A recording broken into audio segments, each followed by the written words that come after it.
Par un communiqué de presse, la coalition des actions citoyennes Ouakitama section politique a exprimé sa profonde inquiétude face à l'aggravation de l'insécurité qui frappe le pays. Ouakitama a dénoncé la multiplication des actes de violence tels que les meurtres, les agressions physiques et les pillages qui mettent en péril la vie et les biens des citoyens et créent un climat de peur et d'incertitude, affectant particulièrement les populations vulnérables. Face à cette situation alarmante, Ouakitama section politique appelle à une action immédiate et décisive pour renforcer la sécurité des citoyens et mettre fin aux violences sexuelles.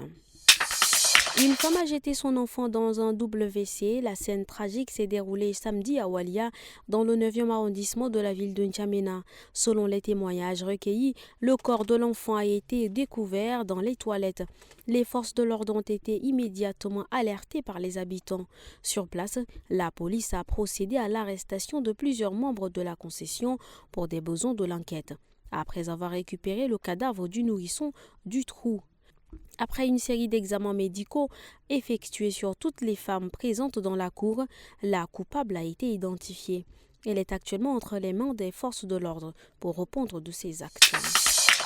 Le bureau du procureur général libyen a annoncé dimanche l'ouverture d'une enquête judiciaire contre une organisation criminelle impliquée dans le trafic de migrants et la traite des êtres humains. Les autorités ont découvert 28 corps, probablement ceux de migrants illégaux enterrés près d'un centre de détention situé au nord de la ville d'Al-Koufra, dans le sud-est du pays. Les agents de la branche de lutte contre l'immigration illégale, soutenus par les forces de la brigade Sabr al-Salam, ont mené une opération pour libérer 76 migrants détenus dans des conditions inhumaines.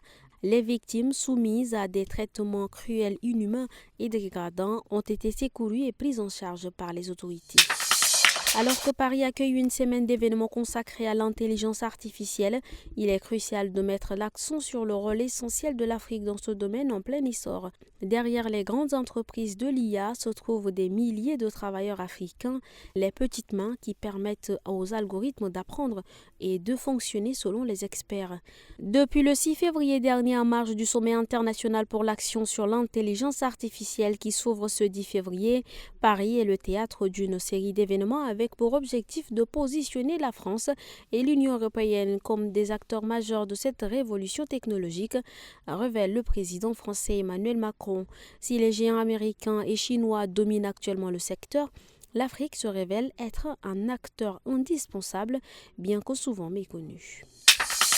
La cérémonie de passation de charges ce 10 février entre Abdrahmane Koulamala, ministre d'État sortant des Affaires étrangères, de l'intégration africaine et de la coopération internationale des Tchadiens de l'étranger, et Dr Abdoulaye Sabr Fadoul, ministre d'État entrant. La cérémonie a été présidée par Dr Hamatou Mahamat Outouin, ministre secrétaire général du gouvernement.